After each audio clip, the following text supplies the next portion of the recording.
Good morning everyone. मैं रश्मि सिंह आप सभी का आधार आईसीएस के यूट्यूब चैनल पर हार्दिक अभिनंदन करती हूँ। आप लोग के संस्कृत के सिलेबस में जैसे भाषा विज्ञान, संस्कृत साहित्य का इतिहास, वैदिक साहित्य में वेद, ब्राह्मण, आरण्यक, उपनिषद ये सारा कंप्लीट हो चुका है।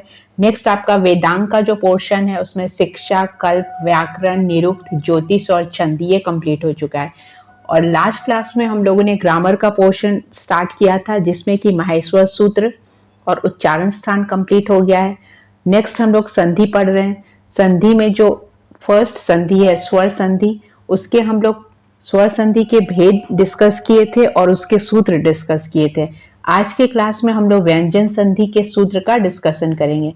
तो हम लोगों ने क्या है फुल फ्लेजेड जो ग्रामर का पोर्शन है वो स्टार्ट कर दिया। तो जो लोग आज चैनल पे फर्स्ट टाइम विजिट कर रहे हैं उनके लिए मैं बता देती हूँ कि स्टार्टिंग के जो 4 चैप्टर थे वो कंप्लीट हो चुके हैं।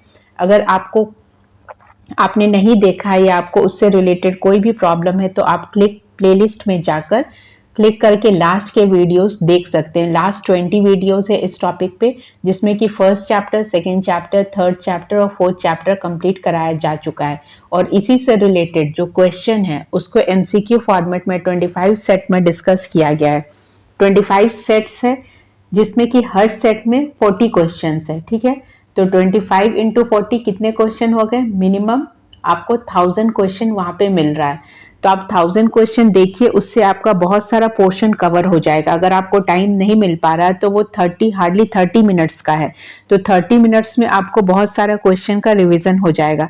तो आप वो सब सेट्स देखकर क्वेश्चंस का रिवीजन कर सकते हैं जो कि एमसीक्यू फॉर्मेट में ही है। ज़्यादा उसमें कुछ नहीं पढ़ना, आपको सिर्फ एक एक क्वेश्चन जो आपके पूरे सिलेबस को कवर करता है। यहाँ तक कि आपका जो धातु रूप है, शब्द रूप है, आपका साहित्य वाला जो चैप्टर है, कालिदास के जो 2 बुक हैं अभिज्ञान शाकुंतलम, पूर्व मेघ, उत्तर रामचरित, किराता अर्जुनियम, शिशुपाल वध और शिवराज उदय, ये सबसे सारा से क्वेश्चन करवाया जा चुका है। उसमें जैसे श्लोक से क्वेश्चन दिया गया है या कादम्बरी जो सुखना सोपदेश है उससे भी क्वेश्चन दिया हुआ है। तो आपके जो 25 सेट्स में बहुत सारा क्वेश्चन का डिस्कशन ऑलरेडी हो चुका है।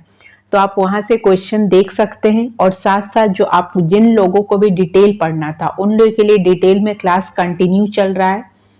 20 वीडियोस हो चुके हैं। अब ग्रामर पोर्शन पे फोकस हो रहा है तो आप ग्रामर का रिवीजन यहाँ से कर सकते हैं। जिन लोगों ने नहीं देखा है वो आप पूरे वीडियोस देखिए, और जिन्होंने अभी तक सब्सक्राइब नहीं किया है वो सब्सक्राइब कर सकते हैं। अच्छा लगे तो आप लाइक कर सकते हैं। अगर आपको कहीं भी किसी भी पोर्शन में प्रॉब्लम हो रहा है तो आप कमेंट करके पूछ भी सकते हैं। ठीक है, तो आज की क्लास में हम लोग क्या डिस्कस करेंगे? व्यंजन संधि। इससे पहले मैंने क्या संधि पढ़ा दिया। संधि के कितने भेद हैं? 3 भेद हैं, स्वर संधि, व्यंजन संधि और विसर्ग संधि। स्वर संधि को ही अच संधि कहा जाता है। आपको पता होगा स्वर संधि को ही क्या कहा जाता है? अच संधि। इसका क्वेश्चन आता है, ठीक है, कि किसको क्या कहा जाता है। और इसमें जो स्वर संधि के 5 भेद थे, स्वर संधि के कितने भेद होते हैं? 5 भेद होते हैं। दीर्घ संधि, गुण संधि, वृद्धि संधि, अयादि संधि और वृद्धि रेच संधि जो है। तो आपके वृद्धि संधि जो है उसमें सूत्र वृद्धि रेच है। तो इसमें आपके 5 संधि के भेद और उसके सूत्र लास्ट क्लास में मैंने करवा दिया विथ एग्जाम्पल। आज के क्लास में हम लोग क्या पढ़ेंगे? व्यंजन संधि पढ़ेंगे। So try to watch the complete video. आपको कंप्लीट वीडियो देखना पड़ेगा तभी समझ में आएगा। बीच बीच में स्किप करके देखेंगे तो नहीं चलेगा। वैसे भी मैं फालतू की इधर उधर की टॉपिक डिस्कशन करने में इंटरेस्टेड नहीं होती हूँ। जो आपका सिलेबस है टू द पॉइंट वही डिस्कशन होता है। ना ही वीडियो को जबरदस्ती खींचा जाता है कि आप देखिए, आप लाइक कीजिए, आप कमेंट कीजिए, ऐसा नहीं। इस तरीके से टाइम वेस्ट नहीं किया जाता। आप आपके वैल्यूएबल 30 मिनट्स यहाँ स्पेंड कर रहे हैं तो आपको वो आउटपुट मिलेगा, टाइम वेस्ट आपका नहीं होगा। तो आप अगर पढ़ने में इंटरेस्टेड हैं तो ये वीडियो देखिए, आपके लिए ही है और ये आपके लिए बहुत हेल्पफुल होगा। ठीक है, तो व्यंजन संधि में आइए। व्यंजन संधि हम लोग किसको बोलते हैं? व्यंजन वर्ण के साथ किसी स्वर या व्यंजन वर्ण के मेल से जो विकार उत्पन्न होता है उसको हम लोग क्या कहते हैं? व्यंजन संधि बोलते हैं। मतलब व्यंजन वर्ण के साथ किसी स्वर या व्यंजन, या तो स्वर हो या व्यंजन हो, तो दोनों के मेल से जो विकार उत्पन्न होगा उसको हम लोग क्या कहेंगे? व्यंजन संधि। जैसे कि एग्जाम्पल आप देख लीजिए, सदानंद। सदानंद में सत प्लस आनंद करेंगे तो क्या हो जाएगा, सदानंद। तो सदानंद जो वर्ड आया है उसमें आपसे क्वेश्चन कैसे पूछा जा सकता है कि सदानंद में कौन सी संधि हुई है, ये पूछा जा सकता है। स्वर संधि है, व्यंजन संधि है या विसर्ग संधि है, या कभी कभी ये भी पूछा जाता है कि किन दो वर्णों की संधि हुई है। तो कौन से दो वर्ण की संधि हो रही, सत, अ और आनंद। तो स्वर और व्यंजन की संधि हो रही। कभी कभी ये आता है क्वेश्चन कि किस सूत्र, सदानंद शब्द में कौन सा संधि का कौन सा सूत्र आया है। तो आप सूत्र जानेंगे तभी तो आप उसका आंसर कर पाएंगे। तो इसलिए आपको हर संधि का सूत्र पढ़ना इंपॉर्टेंट है। जैसे कि आप कारक पढ़ते हैं तो कारक के प्रथमा विभक्ति के सूत्र, द्वितीया के विभक्ति के, तृतीया के सूत्र, जैसे अपवर्गे तृतीया, प्रकृताभ्य या फिर रुचार्थानाम प्रियमाणा। तो इस तरीके से आपको सूत्र याद रहता है। तो सेम जैसे आपको कारक के सूत्र याद रहते हैं उसी तरीके से आपको संधि के भी सूत्र याद रखने, कि सूत्र देखकर आप बता देंगे कि इसमें क्या डेफिनेशन और किन दो वर्णों की संधि हुई है और लास्ट में जो रिजल्टेंट या आउटपुट क्या बन रहा है। कारक के सूत्र तो आप लोग को याद होते हैं कि चतुर्थी विभक्ति कहाँ कहाँ पे लेगा, या पंचमी विभक्ति जैसे तुल्यार्थ सहार्थी तृतीया बोलते हैं या अपवर्गे तृतीया बोलते हैं। तो जो इंपॉर्टेंट है वो सब तो आप लोग को याद ही रहता है। तो सेम आपको संधि के भी सूत्र ऐसे ही याद रखने हैं। तो पहला सूत्र आपका क्या है संधि में, पहला सूत्र है व्यंजन संधि में स्तो चुना चू।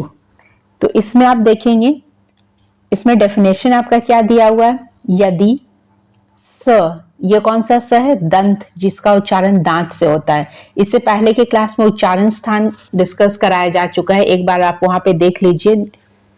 तो संधि तो वैसे आप लोग सब पढ़े होंगे, बचपन से पढ़ते आ रहे, सु जोड़ आगत स्वागत, हिम जोड़ आलय, विद्या जोड़ अर्थी।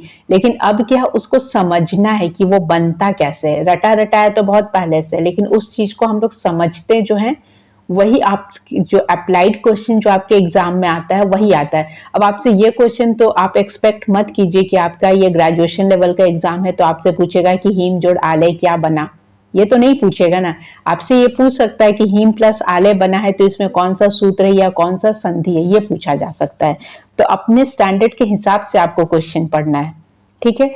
तो इस सूत्र में क्या कहा गया है, इस सूत्र में कहा गया है यदि स, कौन सा स, दंत स यदि दंत स या त वर्ग, जब भी मैं वर्ग बोल रही हूं यहाँ पे तो वर्ग का मतलब क्या, जो पांचों वर्ण होते हैं वो पूरा कहलाएगा। अगर त वर्ग में बोल रही हूं तो क्या हो जाएगा, त, थ, द, ध और न, कितने आए, पांचों आए।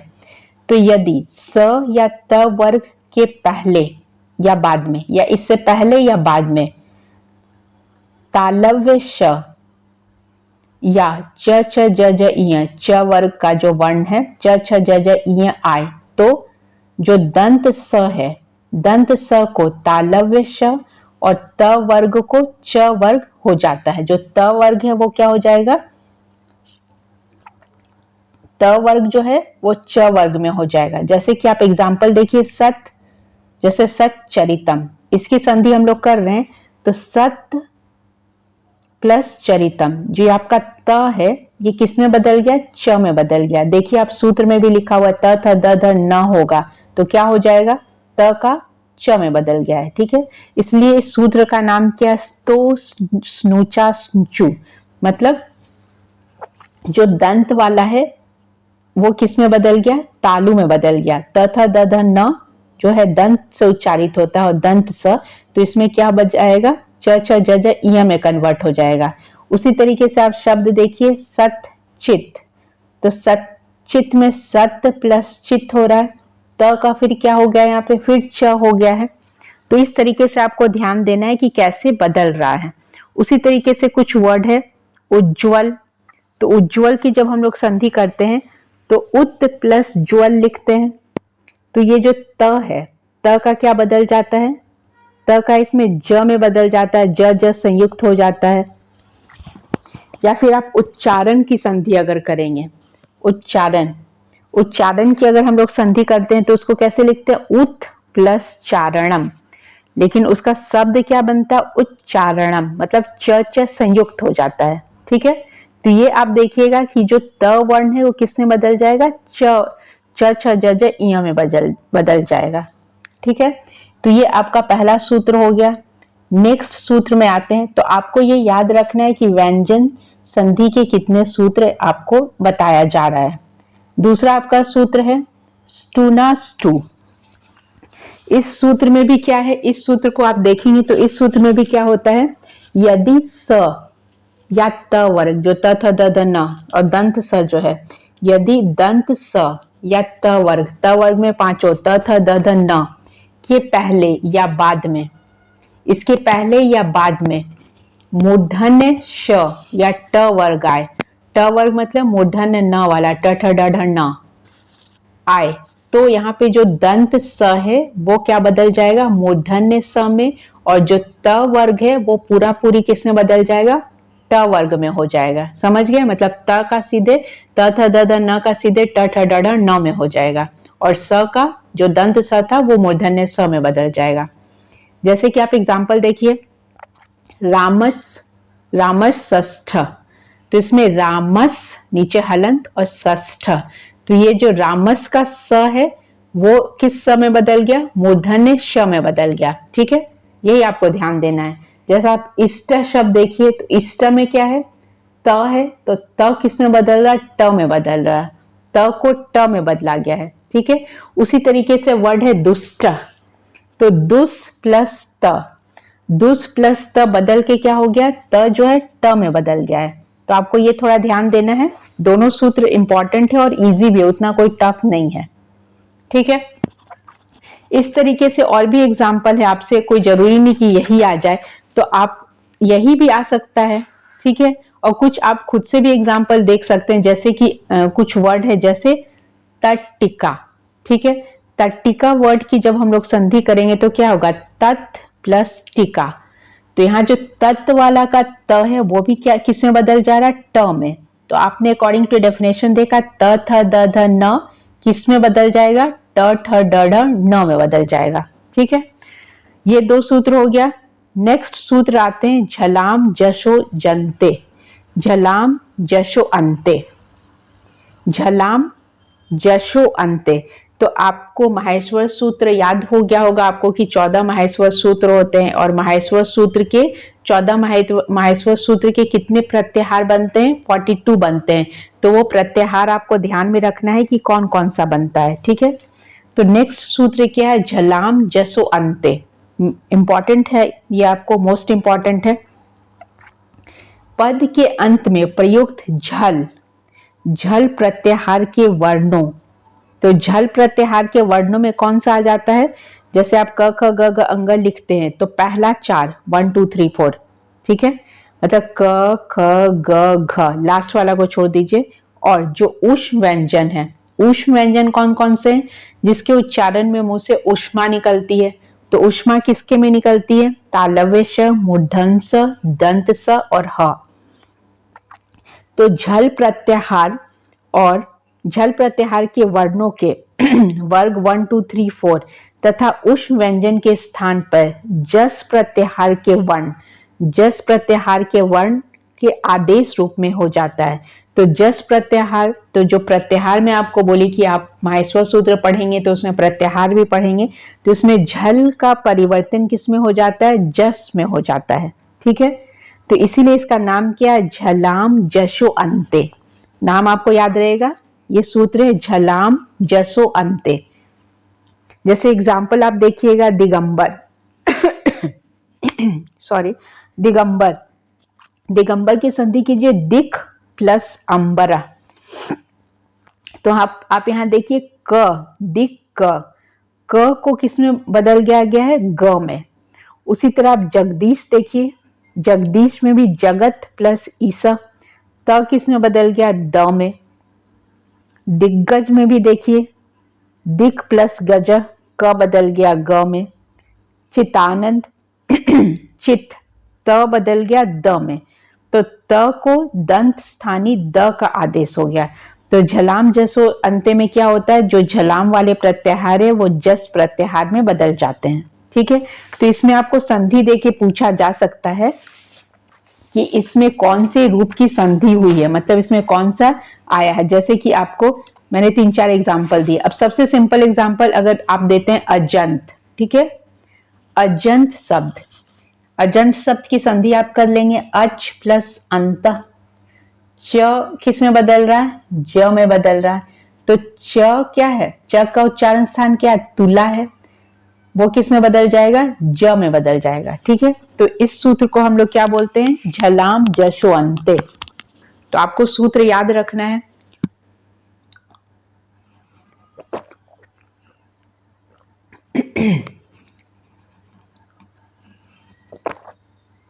जैसे मैं आपको पहले भी बोल चुकी हूँ कि वैदिक साहित्य के लिए अगर आपको वैदिक साहित्य वाला चैप्टर याद रखना है तो बार बार रिवीजन करना पड़ेगा। जैसे वेद, ब्राह्मण, आरण्यक, उपनिषद को बार बार उस टॉपिक को रिवीजन करना पड़ेगा, तब आपको ब्राह्मण और उपनिषद के नाम और उसमें जितनी कंडिकाएं हैं, कांड है, वो सब याद रहेगा। सेम आपको संधि का जो व्यंजन संधि या विसर्ग संधि में सूत्र है, जो नए हैं नए मीन्स जिसका 10-12 तक संस्कृत रहा है, और कुछ लोग ऐसे भी होंगे जिनका पीएचडी चल रहा है या पीएचडी कंप्लीट हो चुका है। फॉर्म तो सभी लोग भरते हैं, 9-10 लाख फॉर्म तो ऐसे ही नहीं भरा है, सबने भरा है। उसमें से ऑलरेडी जो पीजी या पीएचडी होंगे उनके लिए तो कोई टफ जॉब नहीं है। आप लोग क्वेश्चन पेपर देख देख के साथ ही सॉल्व कर सकते हो, उसमें आपको कोई ट्रिक्स नहीं लगाना है।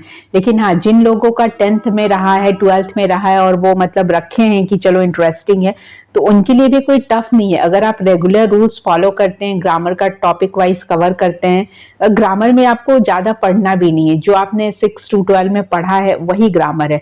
संधि है, समास है, कारक है, उपसर्ग है, प्रत्यय है, बस उस वो सब के सूत्र को पढ़ना है। स्त्री प्रत्यय है, शब्द रूप धातु रूप वही है, वो नहीं बदलेगा। लिंग वचन सब वही है, वो सब कुछ नहीं बदलने वाला। बस आपको क्या करना है, एग्जाम से 15 डेज बिफोर सारा रिवीजन करते रहना है।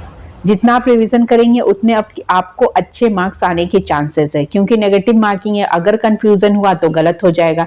तो आपको क्या करना है, जितना हो सके आपका पोर्शन जो भी है, मे बी आपका बेस्ट पोर्शन आपका ग्रामर होगा तो आप ग्रामर को अच्छे करके जाइए। कुछ लोगों का ऊपर जो भाषा विज्ञान है, संस्कृत साहित्य का इतिहास है, वैदिक साहित्य, अगर आपने हिस्ट्री पढ़ा है तो ऋग वैदिक पीरियड एंशिएंट इंडिया में पढ़ा होगा, वो तो खैर सभी ने पढ़ा होगा, तो वो पोर्शन सभी का अच्छा होना चाहिए।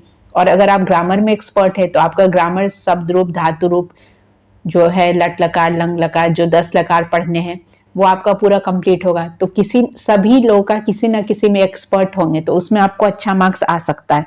तो जितना हो सके आप रिवीजन को कंटिन्यू कीजिए। ठीक है, नेक्स्ट हम लोग आते हैं झलाम जस झसी। ये भी क्या है? झलाम जस झसी। ये मोस्ट इंपॉर्टेंट सूत्र है। इसमें क्या कहा गया है? झलों का जो झल प्रत्याहार है उसका क्या हो जाता है? जस हो जाता है। क्या हो जाता है? जस हो जाता है। उसके बाद झस होने पर यहां पे क्या आपको बताया जा रहा है? झल, जस और झस, 3 प्रत्याहार आ रहे हैं। ध्यान दीजिएगा कौन कौन सा? झल, झल जो झील वाला है वो, जस और झस, 3 प्रत्याहार है इसमें। झल प्रत्याहार के अंतर्गत, जो झल प्रत्याहार है उसके अंतर्गत कौन कौन से वर्गों के वर्ण आते हैं? 4, 3, 2, 1। आपने पहले भी पढ़ा अभी 1, 2, 3, 4। और ऊष्म व्यंजन जो होता है वो तथा ह वर्ण आते हैं। तालव्य श, मूर्धन्य ष, दंत स और ह, ये आते हैं किसमें? झल प्रत्याहार में।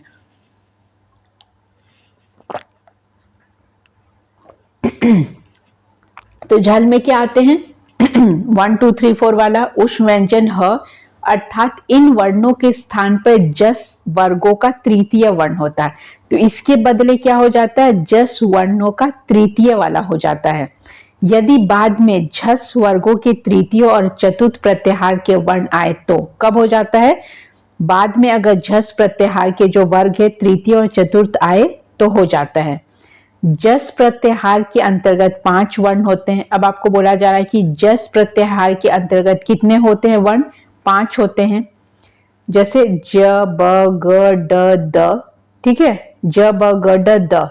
इनमें से कौन होगा इसका निर्धारण पूर्व सूत्र के समान स्थानीय अंतरम सूत्र के आधार पर ही किया जाता है। जो आपका पहला सूत्र है उसी के अकॉर्डिंग किया जाता है। अर्थात उच्चारण की दृष्टि से जो अधिक निकट होगा, स्थानीय अंतरम सूत्र आप पहले भी पढ़े हैं, इसमें जब आप स्वर संधि पढ़ेंगे तो उसमें भी बताया गया है। इसका मतलब क्या होता है? स्थानीय अंतरम सूत्र के आधार पर ही किया जाएगा, अर्थात उच्चारण की दृष्टि से जो अधिक निकट होगा। उच्चारण जब हम लोग करते हैं तो जो ज्यादा क्लोजर होगा उसको ही लिया जाएगा, ठीक है। जैसे कि आप एग्जाम्पल देखिए, वृद्धि। वृद्धि की अगर हम लोग संधि करेंगे तो कैसे करेंगे, वृद्ध ध प्लस धी, ठीक है।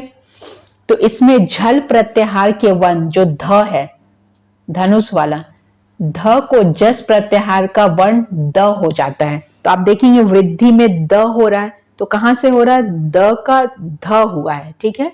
झल प्रत्याहार का क्या बदल गया, झस प्रत्याहार हो गया है, समझ गए। जैसे कि वृद्ध के अंत में प्रयुक्त झल प्रत्याहार, जो आप शब्द वृद्ध देखिए उसमें क्या है, ध है, ठीक है। ध किसका शब्द है, झल प्रत्याहार का है। झल प्रत्याहार के वर्ण ध के पश्चात धी में प्रयुक्त, धी आप देखिए वृद्ध प्लस धी, तो उसके बाद धी हो रहा है। जस प्रत्याहार का वर्ण प्रयुक्त होने से उपयुक्त सूत्र को, ध को जस प्रत्याहार का द स्थानीय अंतरम परिभाषा सूत्र के आधार पर आदेश होकर क्या बना है, वृद्ध धी, ठीक है। समझ गए यहाँ पे कैसे हुआ है, द का जो ध था वो द में बदला है, झल का जस में हुआ है, ठीक है। उसी तरीके से आप दूसरा शब्द देखिए, दूसरा शब्द आपका क्या है, सिद्धि। सिद्धि में भी सिद्ध, तो द ध क्या है, आपस बगल वाले शब्द है, तो सिद्ध प्लस धी, तो इसमें भी क्या हुआ है, झल का जस प्रत्याहार हुआ है, तो सिद्ध प्लस धी सिद्धि। उसी तरीके से आप दुग्धम देखिए, दुध प्लस धम, तो उसका क्या हो गया, ग हो गया है, घ का ग हो गया। आप ध्यान से देखिएगा तो आपको समझ में आ जाएगा। जैसे शब्द है क्षुब्ध, क्षुब्ध शब्द आप देखिए, क्षुभ प्लस ध, तो भ जैसे हम लोग प फ ब भ बोलते हैं, तो भ का क्या हो गया, ब हो गया है। तो ये सारा किससे हो गया है, कौन सा सूत्र हम लोग पढ़ रहे हैं, झलाम जस झसी, ठीक है। तो कुछ कुछ वर्ड है जैसे कि आपका आरंभ हो जाएगा या फिर लब्ध हो जाएगा, तो उसमें कौन सा सूत्र आया है, झलाम झस झसी सूत्र आया है।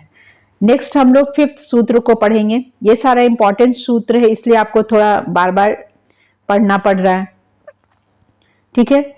तो इसमें आप समझ गए कैसे क्या बना, वृद्धि सिद्धि दुग्धम। नेक्स्ट सूत्र आपका आता है यरो अनुनासिके, यरो अनुनासिके अनुनासिको वा, ठीक है। ये मोस्ट इंपॉर्टेंट है।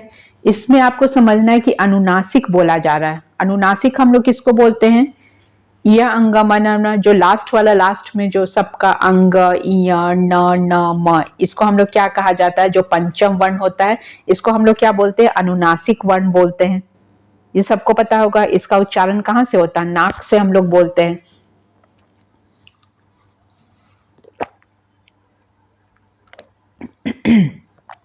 पद के अंतिम, पद का जो अंतिम यर प्रत्याहार, यर प्रत्याहार के वर्णों को, यर प्रत्याहार के जो वर्ण है उसको, ह को छोड़कर सभी व्यंजन वर्ण, किसको, ह से हाथी को छोड़कर, मायावती वाला हाथी को छोड़कर सभी व्यंजन वर्ण अपने वर्ग का पंचम वर्ण हो जाता है। अपने वर्ग का क्या हो जाता है, जो लास्ट वाला वर्ण हो जाता है। यदि बाद में कोई भी अनुनासिक वर्ण, वर्गों के पंचम वर्ण, अनुनासिक वर्ण हम लोग किसको बोलते हैं, जो लास्ट वाला होता है, क ख ग अंग च च ज ज इ, तो लास्ट वाला जो होता है वो क्या होता है, अनुनासिक होता है। यदि बाद में कोई भी अनुनासिक वर्ण, वर्गों के पंचम वर्ण अंग य न न म आए, तो सूत्र में वा पद होने के कारण यह नियम विकल्प से लागू होगा, मतलब ऑप्शनल हो जाएगा, अर्थात होगा भी और नहीं भी होगा, मतलब हो भी सकता है नहीं भी हो सकता, may be may not be.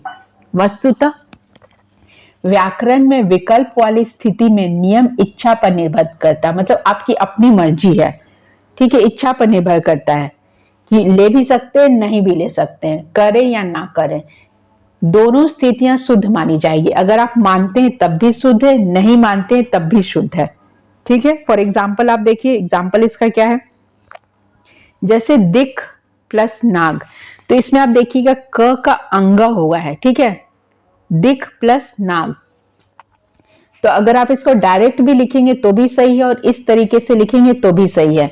तो स्थानीय अंतरम परिभाषा के अनुसार, स्थानीय अंतरम परिभाषा क्या है?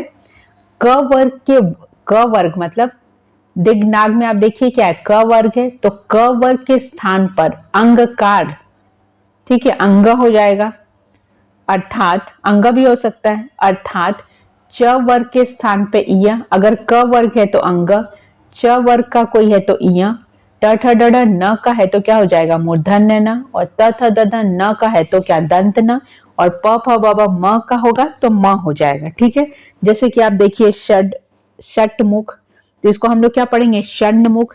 तो ट का क्या हो गया है? मूर्धन्य न आया है। उसी तरीके से आप देखिए तन जो शब्द है, तन शब्द में क्या हुआ? त थ द द न आ गया तो पंचम हो गया है। ठीक है, तो इसमें क्या बोला जाता है? स्थानीय अंतरम की इच्छा पे है कि आप ले भी सकते हैं, नहीं भी ले सकते हैं। ठीक है, अपने मर्जी पे। तो इस सूत्र को क्या बोला जाएगा? एक बार फिर से देख लीजिए आप। पद के अंतिम य प्रत्याहार के वर्णों को, ह को छोड़कर सभी व्यंजन वर्ण अपने वर्ग का पंचम वर्ण हो जाता है। मतलब जो पंचम वर्ण है वो हो जाता है। यदि बाद में कोई भी अनुनासिक वर्ण आए, इसके बाद कोई अनुनासिक वर्ण आए, तो वर्गों के पंचम वर्ण मतलब अंग जो है, पंचम वर्ण क्या है? अंग, य, न, न, म आए तो सूत्र में वा पद, आप सूत्र में देखिए वा पद है। ठीक है, तो सूत्र में वा पद होने के कारण यह नियम विकल्प से लागू होगा, अर्थात आपकी मर्जी पे है, होगा भी या नहीं भी हो सकता, उसको गलत नहीं माना जाएगा। ठीक है, तो व्याकरण में विकल्प वाली स्थिति में नियम जो इच्छा पर निर्भर होता है, आपकी अपनी मर्जी पर होता है, करे या ना करे, दोनों क्या है? शुद्ध माना जाता है। ठीक है, तो दिक प्लस नाग में अंग भी लिख सकते हैं और ग भी लिख, मतलब जो क का क्या हो गया? अंग हो गया, तो इसमें कोई गलत नहीं है इसमें। ठीक है, जैसे कि आप कुछ और शब्द देख लीजिए, वांग्मय आपने सुना होगा। वांग्मय जब हम लोग लिखते हैं तो वाक क लिखते हैं, वाक जोड़ मयम, क का जब संधि होता है तो क्या होता है? अंग लिखते हैं, वांगमयम। यर प्रत्याहार क का क्या हो जाता है? अंग आदेश हो जाता है। ठीक है, ये भी आपका इंपॉर्टेंट था। नेक्स्ट सूत्र में आते हैं। नेक्स्ट सूत्र है आपका तोड़ली। सूत्र का नाम क्या है? तोड़ली। ये जो ऊपर के सूत्र आप समझ गए, 5 सूत्र ऑलरेडी डिस्कस हो चुके हैं। तो नेक्स्ट सूत्र क्या है? तोड़ली। जैसे लकार, तोड़ली मतलब ल से लकार वाला जो शब्द है, लकार से पूर्व विद्यमान जो त वर्ग होगा, लकार से पहले जो त वर्ग आएगा मतलब त थ द ध न आएगा, तो उसके स्थान पर सवर्ण अर्थात लकार के समान वर्ण होता है। फॉर एग्जाम्पल आप फिर से देखिए कैसे। यदि बाद में लकार प्रयुक्त हुआ हो, ल वाला लकार प्रयुक्त हुआ हो, तो उससे पहले प्रयुक्त त वर्ग त थ द ध न के वर्ण को भी पर सवर्ण आदेश लकार ही हो जाता है। मतलब जैसे आप शब्द देखिएगा तो आपको समझ में आएगा, जैसे तल्लीन। ठीक है, तो तल्लीन में तत् प्लस लिन है, तो ल शब्द आ रहा है तो त होती हुई भी इसमें क्या हो जाएगा? ल में बदल जाएगा, इसीलिए क्या हो जाएगा? तल्लीन। तो इस सूत्र का नाम क्या है? तोड़ली। ठीक है, सूत्र का नाम याद रखिए क्या है? तोड़ली। तो इसमें आप समझ गए, यदि बाद में लकार प्रयुक्त हुआ तो तत् के बाद ल आया है। ठीक है, तत् प्लस लीन, तो बाद में लकार प्रयुक्त हुआ है तब भी क्या हो रहा है? वो ल में ही बदल जा रहा है। ठीक है, जैसे तल्लय शब्द आप देखेंगे, तत् प्लस लय, तत् प्लस लय में भी क्या होगा? त ल ल संयुक्त य। उसी तरीके से आप शब्द देखिए उल्लेख, उल्लेख की संधि हुई है तो कैसे हुई है? उल्लेख उत प्लस लेख, उल्लेख। ठीक है, समझ गए। इसी तरीके से आपको ये मतलब ये तोड़ली सूत्र का एग्जाम्पल था। नेक्स्ट सूत्र में आते हैं। नेक्स्ट सूत्र है आपका, अभी आपको इसमें जितने भी व्यंजन संधि के जो सूत्र हैं वो सारा यहाँ पे कंप्लीट करा दिया जाएगा, वीडियो थोड़ा लंबा हो सकता है। नेक्स्ट सूत्र है आपका झरो झरी सवर्णे। क्या नाम है? अभी आपको और भी बहुत सारा सूत्र पढ़ना है। झरो झरी सवर्णे, किसी भी व्यंजन वर्ण के पश्चात, कौन सा? किसी भी व्यंजन वर्ण के पश्चात आए झर प्रत्याहार। कौन से प्रत्याहार? झर प्रत्याहार 1 2 3 4, ठीक है। झर प्रत्याहार के वर्णों को 1 2 3 4 जो वर्ण होंगे वो तथा उष व्यंजन का विकल्प से क्या हो जाता है, लोप हो जाता है यदि झर प्रत्याहार का वर्ण सवर्ण हो तो। इस प्रकार प्रस्तुत सूत्र से झर प्रत्याहार के वर्णों का विकल्प से लोप होने के लिए दो शर्तें हैं। तो इसमें दो शर्त है। कैसा शर्त है, पहले आप समझिए कि इसमें होता क्या है। किसी भी व्यंजन वर्ण के पश्चात आए झर प्रत्याहार के वर्णों का विकल्प से लोप हो जाता है, ठीक है। यदि झर प्रत्याहार का वर्ण सवर्ण हो तो, सवर्ण जो सेम वर्ण हो तो। इस प्रकार प्रस्तुत सूत्र से झर प्रत्याहार के वर्णों का विकल्प से लोप होने के लिए दो शर्तें दिया गया है। तो वो दो कंडीशंस होना चाहिए। वो कंडीशन क्या है, झर प्रत्याहार के वर्णों से पहले कोई व्यंजन आना चाहिए, स्वर नहीं, उसके पहले भी कोई व्यंजन आना चाहिए, स्वर नहीं। झर प्रत्याहार के वर्णों के बाद कोई सवर्ण झर भी प्रयुक्त होना चाहिए। उदाहरण से यह बात अधिक स्पष्ट होगा। जैसे आप एग्जाम्पल देखेंगे तब आपको समझ में आएगा। पहला बात क्या बोला जा रहा है कि झर प्रत्याहार के वर्णों से पहले कोई व्यंजन आना चाहिए, स्वर नहीं होना चाहिए। झर प्रत्याहार से पहले क्या होगा, व्यंजन होगा। दूसरा क्या है, झर प्रत्याहार के वर्णों के बाद कोई सवर्ण झर भी प्रयुक्त होना चाहिए। फॉर एग्जाम्पल उत प्लस थानम, ठीक है।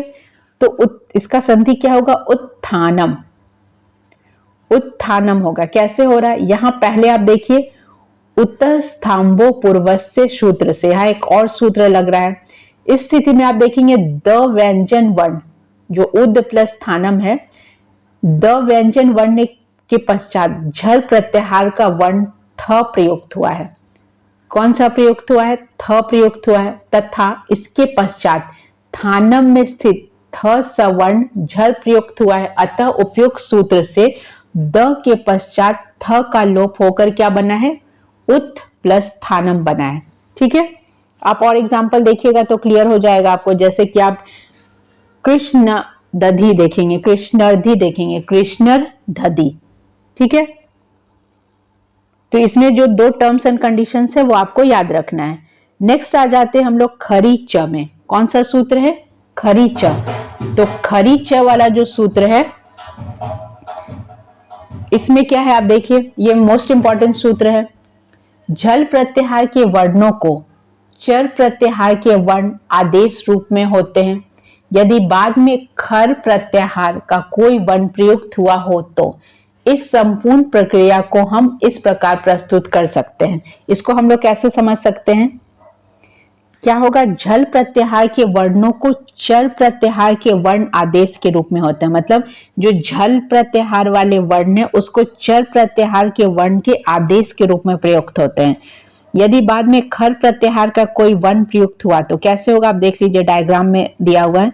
झलों का क्या क्या है, क ख ग ग घ, तो ये कहां से उच्चारित होते हैं, कंठ। तो क का क्या हो जाएगा, खर बोला जा रहा है, ठीक है। तो क ख हो जाएगा।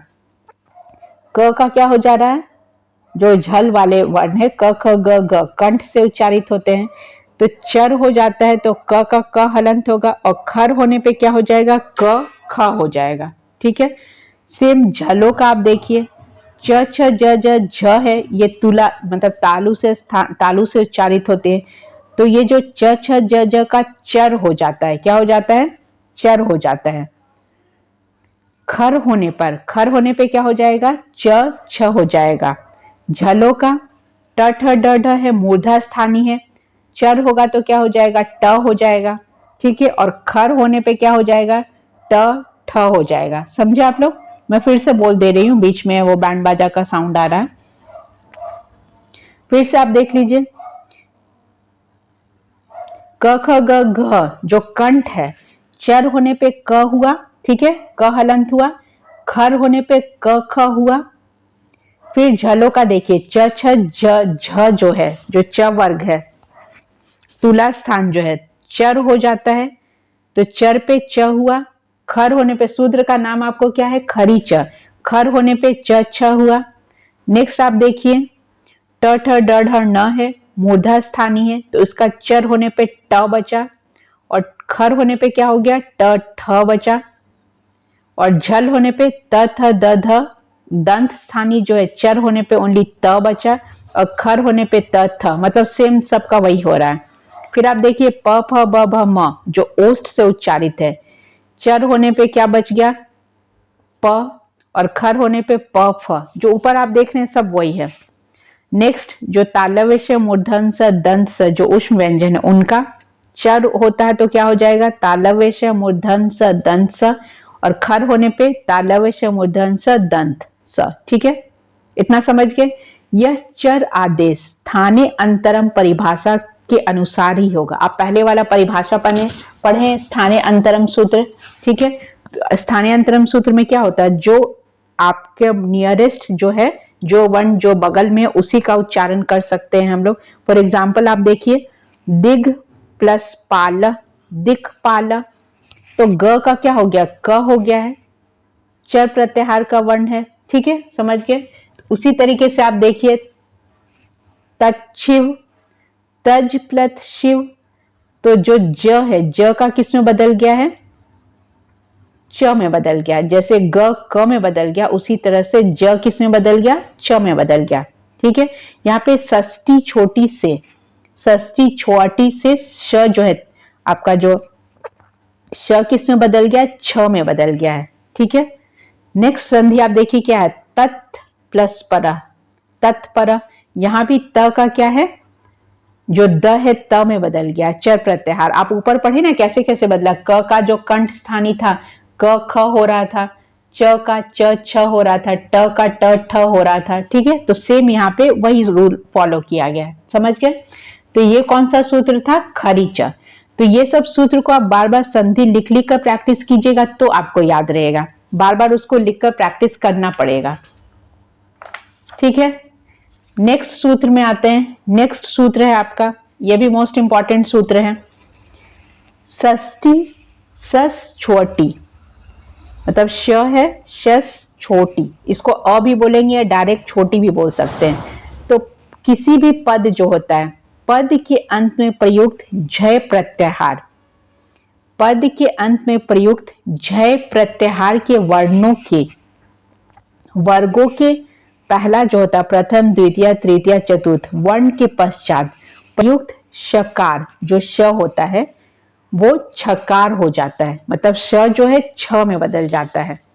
यदि उसके बाद अठ प्रत्याहार का वर्ण प्रयुक्त हुआ हो, बार बार जो प्रत्याहार शब्द आ रहा उसके लिए आपको माहेश्वर सूत्र पढ़ना पड़ेगा। तो यदि उसके बाद अठ प्रत्याहार का वर्ण प्रयुक्त हुआ हो तो अठ प्रत्याहार के अंतर्गत सभी स्वर, जितने भी स्वर है सब, और ह य र ल व वर्ण आते हैं। तो ये आपका सूत्र है। फिर से आप देख लीजिए कैसे क्या आता है। पद के अंत में प्रयुक्त झय प्रत्याहार के वर्णों के वर्गों के 1 2 3 4 वर्ण के पश्चात प्रयुक्त शकार,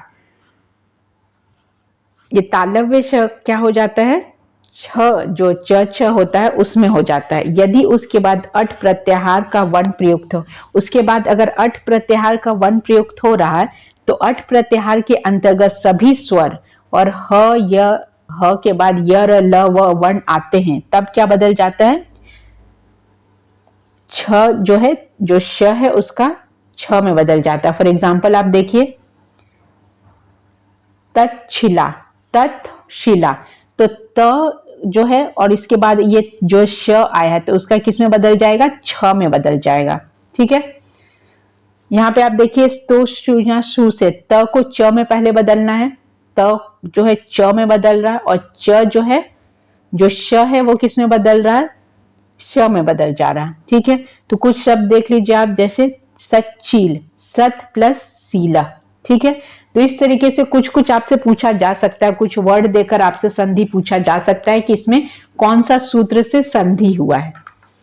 नेक्स्ट आते हैं हम लोग, नेक्स्ट सूत्र है मुअनुस्वार। आज व्यंजन संधि आपका कंप्लीट हो जाएगा। इससे पहले स्वर संधि भी आप एक बार देख लीजिएगा, जो नहीं देखे हैं और जिनको समझ में नहीं आ रहा, बहुत प्रॉब्लम हो रहा है, तो आप वो शुरू से देखिए और शुरू से बार बार देखेंगे आप स्टार्टिंग से, तभी आपको क्लियर होगा। आप माहेश्वर सूत्र एक बार में नहीं हो रहा तो आप 2-3 बार देखिए, 1 बार 2 बार 3 बार 4 बार, तब आपको याद ही हो जाएगा। इतने बार अगर आप सुनिएगा तो आपको वो याद हो जाएगा, और याद हो जाएगा तो आपके माइंड में बैठ जाएगा, फिर आपसे क्वेश्चन गलत नहीं होगा। नेक्स्ट है आपका मोनुस्वार, मो अनुस्वार, नाम से ही पता चल रहा अनुस्वार है, ठीक है। पद के अंत में प्रयुक्त मकार को अनुस्वार हो जाता है। पद के अंत में प्रयुक्त म अकार जो है वो क्या बदल जाता है, अनुस्वार हो जाता है।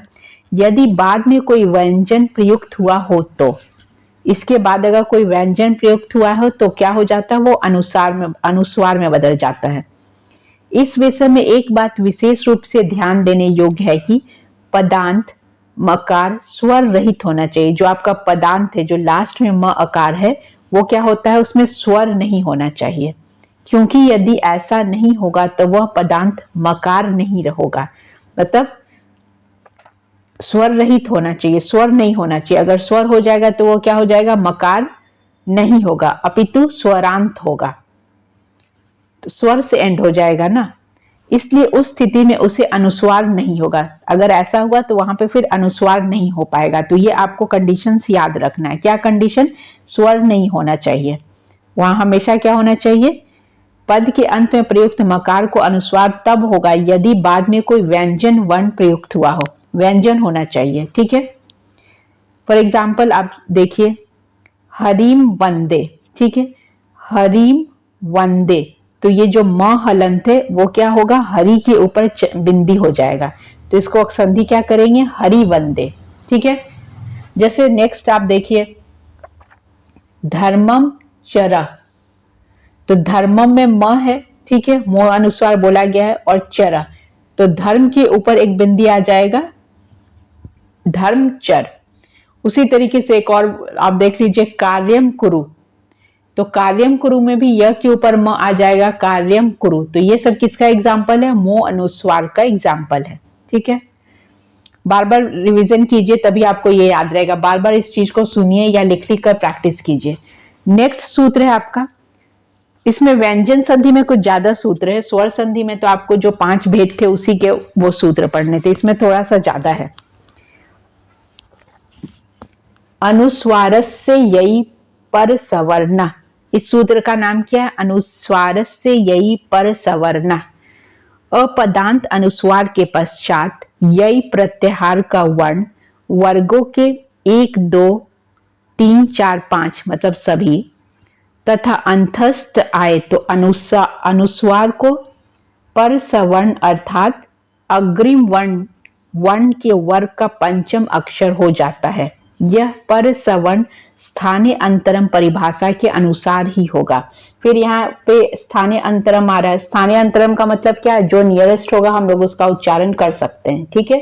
तो अपदांत अनुस्वार के पश्चात यही प्रत्याहार का वर्ण, यही प्रत्याहार का वर्ण वर्गों के 1 2 3 4 5 या अंतस्थ कोई भी हो सकता है, पांचों वर्ग जो वर्ण है वो या अंतस्थ आए तो अनुस्वार को पर सवर्ण अर्थात अग्रिम, जो अग्रिम मतलब पहला, अग्रिम वर्ण के वर्ग का पंचम अक्षर हो जाएगा। मतलब जो पहला वर्ण है उसका, उस वर्ग का पंचम अक्षर मतलब लास्ट वाला हो जाएगा, ठीक है। यह पर सवर्ण स्थानीय अंतरम परिभाषा के अनुसार ही होगा, जो आप बार बार पढ़ रहे हैं ना, जो नियरेस्ट वर्ण है उसका हम लोग उच्चारण कर सकता है, उसी के सूत्र के अकॉर्डिंग होगा। जैसे आप एग्जांपल देखिए, अंक, ठीक है, तो अंक का संधि करेंगे तो अ के ऊपर बिंदी और क, ठीक है, तो अंग लिखाया, तो इसमें क्या हो रहा है, पंचम अक्षर आ जा रहा है, क का पंचम अक्षर क्या है, अंग है। उसी तरीके से आप शांत में देखिए, शाम प्लस त, तो इसका पंचम अक्षर क्या है, न है, तथ दधन न, तो क का अंग में बदला। उसी तरीके से त का देखिए, तथ दधन न में बना। या कुंठित में देखिए, कुंठित में जो ठ है, ठ का पंचम क्या हो जाता है, मूर्धन्य न, तो वो उसमें बदल गया, ठीक है। तो इस सूत्र का यही हुआ, अनुसार से यही पर सवर्णा।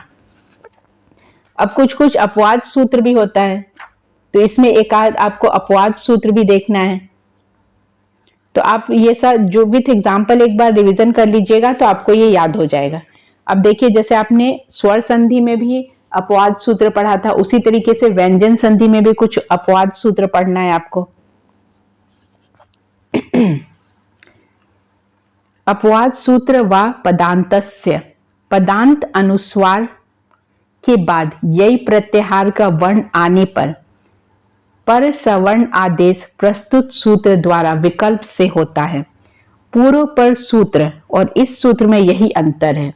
पहले सूत्र द्वारा अपदांत अनुस्वार को यही प्रत्याहार परे होने पर अनिवार्य रूप से पर सवर्ण आदेश किया गया। ठीक है, अनिवार्य रूप से किया गया, मैंडेटरी था। किंतु प्रस्तुत सूत्र पदांत अनुस्वार को भी यही प्रत्याहार परे होने पर सवर्ण आदेश कर रहा है, किंतु यह आदेश विकल्प से होगा, मतलब आपकी मर्जी होगी तो, ऑप्शनल है, वहां पे होगा भी और नहीं भी होगा, इच्छा पर निर्भर है। दोनों प्रयोग व्याकरण की दृष्टि से शुद्ध माने जाएंगे। दोनों प्रयोग क्या माना जाएगा? शुद्ध माना जाएगा, गलत नहीं माना जाएगा। फॉर एग्जाम्पल त्वम करोषि, ठीक है, त्वम करोषि में आप देखिए त्वम है और क है, तो क का यहाँ पे अंग हो गया है। आप वैसे भी लिख सकते हैं या सिंपल त्वम को अलग करोषि को अलग वैसे भी लिख सकते हैं। तो इसमें क्या आपका गलत नहीं माना जाएगा। जैसे ये एग्जांपल आप देखिए, त्रिनम चरति, त्रिनम प्लस चरति, तो आपका त्रिनम में चरति, च का अंतिम क्या आया है? य, तो त्रिन के बाद य, त्रिनम, त्रिनम चरति भी लिख सकते हैं, त्रिनम अलग चरति भी अलग, या त्रिनम चरति के बीच में य भी दे सकते हैं। ठीक है, तो इसमें भी आपका क्या ऑप्शनल वाला सूत्र है, तो इसका नाम ही क्या है? अपवाद सूत्र या पदांतस्य। इसको एक बार आप फिर से देख लीजिए। पदांत अनुस्वार के बाद यही प्रत्याहार का वर्ण आने पर, यही प्रत्याहार का पदांत अनुस्वार के बाद, तो आपके एग्जाम्पल में आप देखिए पदांत अनुस्वार है, उसके बाद यही प्रत्याहार आने पर सवर्ण आदेश प्रस्तुत सूत्र द्वारा विकल्प से होता है, मतलब ऑप्शनल से होता है। पूर्व पर सूत्र और इस सूत्र में यही अंतर है। पूर्व पर जो सूत्र था और इस सूत्र में यही अंतर है कि पहले सूत्र द्वारा अपदांत अनुस्वार को यही प्रत्याहार होने पर अनिवार्य रूप से, मतलब यही प्रत्याहार अगर है तो वहां पे अनिवार्य रूप से पर सवर्ण का आदेश किया गया था। पहले क्या था? जो पदांत अनुस्वार को यही प्रत्याहार, आपने पहला एक सूत्र पढ़ा, उसमें क्या था कि यही प्रत्याहार है तो वहां अनिवार्य रूप से पर सवर्ण का आदेश किया गया था, लेकिन किंतु यहाँ पे ऐसा नहीं है। प्रस्तुत सूत्र में पदांत अनुस्वार को यही प्रत्याहार होने पर भी, अगर यही प्रत्याहार है, अगर वो है तब भी पर सवर्ण आदेश कर रहा है, किंतु ये आदेश विकल्प से होगा। आप मतलब दोनों सही होगा, अगर आप वो दे रहे हैं तो भी सही है, नहीं दे रहे हैं तो भी सही है। जैसे आप एग्जांपल में आप देखिए त्वम करोषि है, तो त्वम करोषि में आप पहले वाले सूत्र में आप देखिए ना, क का अंग होता है, त्वम करोषि में क का पंचम अक्षर क्या है? अंग है। अगर आप अंग दे के लिखेंगे तो भी सही है और अगर नहीं देंगे तो भी सही है। तो ये क्या था? अपवाद सूत्र था। एकाध अपवाद सूत्र सभी संधि में आपको पढ़ना है। ठीक है, नेक्स्ट संधि देखिए, अब ये दो बचा है, दो लास्ट ही है, बाकी सब हो चुका है। नेक्स्ट है आपका डनो कुक टुक शरी, इंपॉर्टेंट है, नाम भी अच्छा है इसका, कुक टुक। यदि अंग या न मूर्धन्य न जो है, यदि अंग या मूर्धन्य न के पश्चात शर प्रत्याहार के वर्ण से पूर्व क या ट का आगम हो जाता है, अर्थात यथा संख्यानुदेश समानाम परिभाषा के अनुसार अंग के बाद क तथा मूर्धन्य न के बाद ट का ही आगम होगा। मतलब अगर अंग है तो क और मूर्धन्य न है तो ट, मतलब उसका पंचम जो है तो प्रथम वाला का ही आगम होगा। तो ये इस सूत्र का नाम क्या है? अंगो कुक टुक शरी। यदि अंग या न के पश्चात सर प्रत्याहार के वर्ण से पूर्व क या ट का आगम हो जाता है, अर्थात यथा संख्य अनुदेश समानाम परिभाषा के अनुसार अंग के बाद क्या हो जाएगा? क, और अगर मूर्धन्य न है तो उसके बाद क्या हो जाएगा? ट हो जाएगा। फॉर एग्जाम्पल आप देखिए सुगम, सुगण षष्ठ, सुगण षष्ठ श है, और यहाँ पे क्या मूर्धन्य न है, तो यहाँ पे क्या बोला गया है कि जब मूर्धन्य न है तो क्या हो जाएगा, ट हो जाएगा। संधि आप देखिए सुगर्ण ट षष्ठ, मतलब जो मूर्धन्य न था तो उसका क्या बदल गया, ट में बदल गया। ठीक है, समझ गए। नेक्स्ट है आपका, कुछ कुछ सूत्र हैं जो आपको थोड़ा ध्यान देना है, नहीं तो आगे वैसा और कुछ नहीं है। नेक्स्ट है, इंपॉर्टेंट है ये भी, छे च, सूत्र का नाम क्या है, छे। ह्रस्व स्वर के पश्चात छ वर्ण का प्रयोग होने पर, जो ह्रस्व स्वर होता है, ह्रस्व स्वर और दीर्घ और प्लुत स्वर आप पढ़े होंगे, स्वर के 3 भेद है, ह्रस्व स्वर, दीर्घ स्वर और प्लुत स्वर। ह्रस्व स्वर किसको बोलते हैं, जिसमें 1 मात्रा का समय लगता है। दीर्घ स्वर किसको बोलते हैं, जिसमें 2 मात्रा का समय लगता है। और जो प्लुत स्वर होता है उसमें क्या होता है, 3 मात्रा का समय लगता है। तो इसमें ह्रस्व स्वर के पश्चात छ वर्ण का प्रयोग होने पर स्वर और छ के बीच तुक का आगम हो जाता है। तुक में क्या हो जाता है, उक इत संज्ञक है, अतः उसका लोप हो जाता है और शेष क्या बचता है, त। उसके बाद स्तो चुनाश्चु सूत्र से इस त को च आदेश हो जाता है। मतलब ये 2-3 स्टेप होता है। पहले क्या हो जाता है, कोई भी ह्रस्व स्वर होता है तो तुक का आगम होता है। तुक के बाद क्या हो जाता है, जो त है वो च में बदलता है और च का फिर छ में बदल जाता है, इसीलिए छे च नाम है उसका, कि जो भी त होगा वो च में बदलेगा और च के बाद फिर छ में बदलेगा। ठीक है, तो नाम क्या है इसका, छे च। ह्रस्व स्वर के पश्चात छ वर्ण का, कोई भी ह्रस्व स्वर है उसके बाद छ वर्ण का अगर प्रयोग हो रहा है, च छ छाता वाला वर्ण का प्रयोग होने पर स्वर और छ के बीच तुक का आगम होता है। मतलब स्वर और छ के बीच क्या हो जाता है, तुक का आगम होता है। तुक में उक और इत संज्ञक है, अतः उसका लोप हो जाता है। शेष क्या बच जाता है, सिर्फ त बचता है और उस त को फिर स्तोषुनाचु सूत्र से वो त क्या हो जाता है, च में बदल जाता है। जैसे फॉर एग्जांपल आप देखेंगे शिव प्लस छाया, ठीक है, तो वो क्या बदल गया, शिव छाया। पहले तो शिव से वो क्या बना, त बना। त से क्या बनता है, आप क्या देखेंगे, पहले तो त बनेगा, त में से अतः उसका लोप हो जाएगा, त बचेगा और त जो है बाद में च का आदेश दे देगा। तो पहले त बनेगा, त से वो च बन जाएगा। ठीक है, तो शिव छाया ऐसे बनेगा।